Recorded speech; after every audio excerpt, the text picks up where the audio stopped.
Gulf breaking ന്യൂസിലേക്ക് സ്വാഗതം. പ്രവാസ ലോകത്തെ വിവിധ വാർത്തകൾക്കായി ഈ ചാനൽ സബ്സ്ക്രൈബ് ചെയ്യൂ.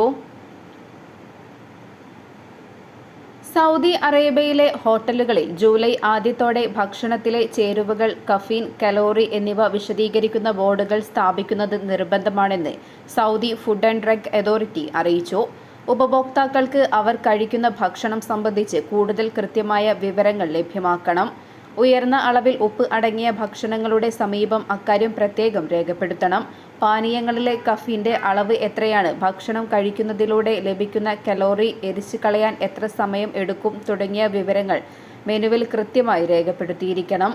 ഓൺലൈനിൽ ഭക്ഷണം ഓർഡർ ചെയ്യുന്ന സ്ഥാപനങ്ങൾക്കും ഈ നിയമം ബാധകമാണ്.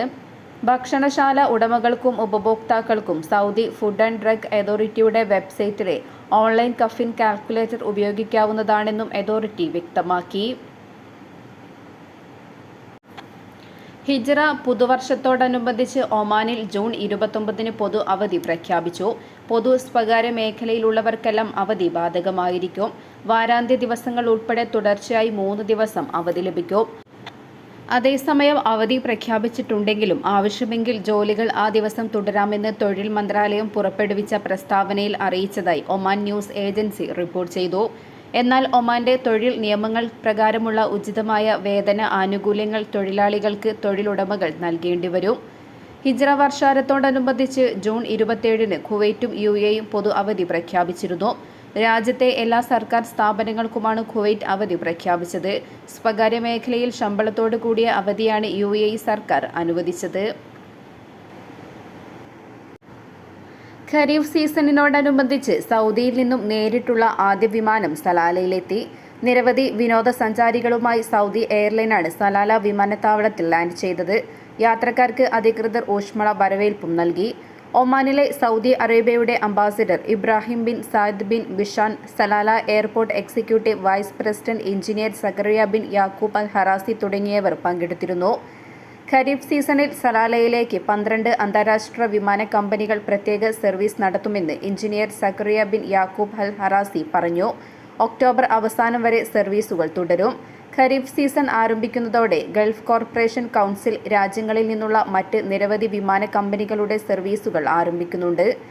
വിവിധ ഷെഡ്യൂളുകൾ അനുസരിച്ച് ഈ സീസണിൽ എത്തുന്ന വിനോദസഞ്ചാരികളെ സ്വീകരിക്കാൻ ഒമാൻ എയർപോർട്ട്സ് അധികൃതർ എല്ലാവിധ മുന്നൊരുക്കങ്ങളും നടത്തിയിട്ടുണ്ടെന്നും അൽ ഹറാസി കൂട്ടിച്ചേർത്തു. റിയാദിൽ നിന്ന് 4, ദമാമിൽ നിന്നും ജിദ്ദയിൽ നിന്നും 3 വിമാനങ്ങളും എന്നിങ്ങനെ സൗദി അറേബ്യയിലെ 3 പ്രധാന നഗരങ്ങളിൽ നിന്നും ഫ്ലൈനാസും സർവീസ് പ്രഖ്യാപിച്ചിട്ടുണ്ട്. Kuwait, Bahrain, Baghdad, Bahrain, United Arab Emirates, Qatar എന്നിവിടങ്ങളിൽ നിന്നും സലാലയിലേക്ക് സർവീസുകൾ ഉണ്ടാകും. യാത്രക്കാർ എത്തുമ്പോഴും പുറപ്പെടുമ്പോഴും യാത്രാ നടപടികൾ എളുപ്പത്തിൽ പൂർത്തിയാക്കുന്നതിനാവശ്യമായ എല്ലാ മാർഗനിർദ്ദേശങ്ങളും നൽകാൻ ഒമാൻ എയർപോർട്ട് ശ്രമിക്കുന്നുണ്ടെന്നും അധികൃതർ വ്യക്തമാക്കി.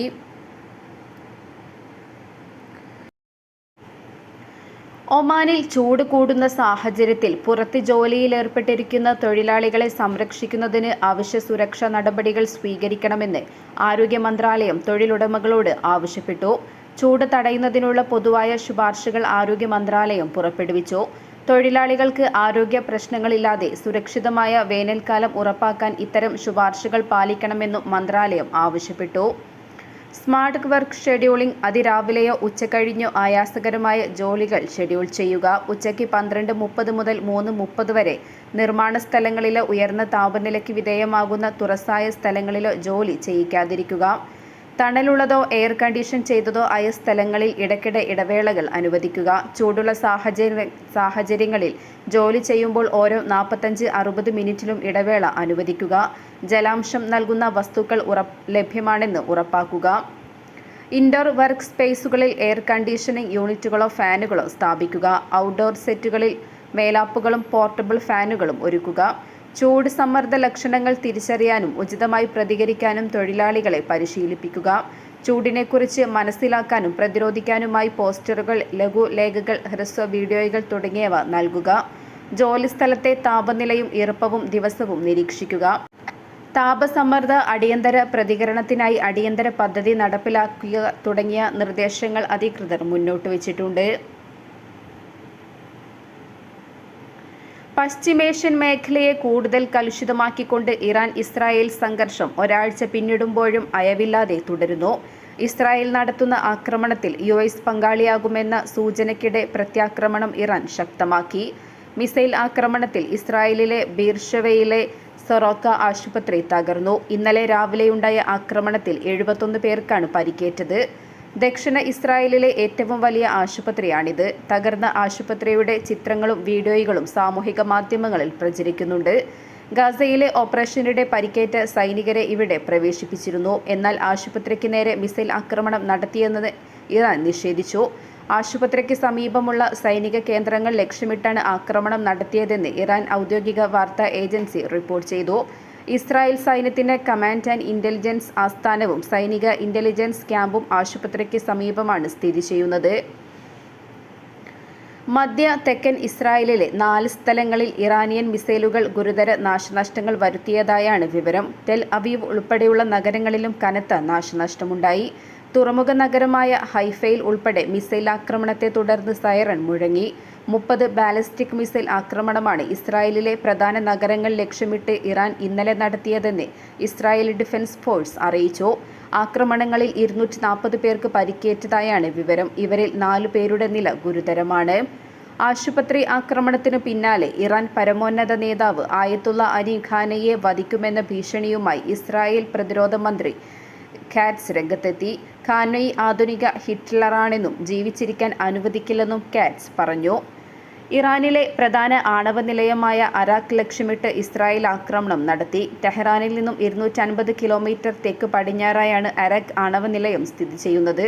നിലയം തകർന്നെങ്കിലും അണുവികിരണമുണ്ടായിട്ടില്ല. ആക്രമണത്തിന് മുമ്പ് തന്നെ ആളുകളെ പ്രദേശത്തു നിന്നും ഒഴിപ്പിച്ചിരുന്നു. പ്ലൂട്ടോണിയം സംസ്കരിച്ചെടുക്കാനാണ് നിലയത്തിലൂടെ ഇറാൻ ലക്ഷ്യമിട്ടത്.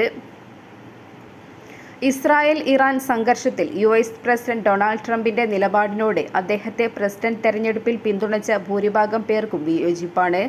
സംഘർഷത്തിൽ യുഎസ് സൈന്യം ഇടപെടേണ്ട എന്നാണ് കഴിഞ്ഞ വർഷത്തെ പ്രസിഡന്റ് തെരഞ്ഞെടുപ്പിൽ ട്രംപിനെ പിന്തുണച്ചവരിൽ 53% പേരുടെയും നിലപാട്. ഈ മാസം 13, 16 തീയതികളിൽ നടന്ന ദ ഇക്കോണമിസ്റ്റ് യുഗോവ് സർവേ റിപ്പോർട്ടിലാണ് ഇക്കാര്യം പറയുന്നത്. 19% പേർ മാത്രമാണ് ഇറാനിൽ യുഎസ് സൈനിക ഇടപെടലിന് പിന്തുണ നൽകിയത്.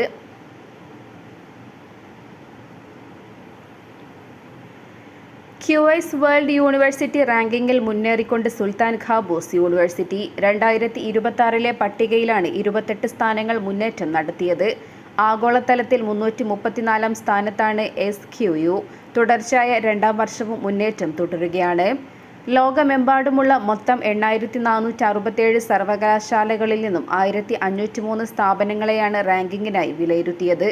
ഈ വർഷം 112 പുതിയ സർവകലാശാലകളെ പട്ടികയിൽ ഉൾപ്പെടുത്തിയിട്ടുണ്ട്.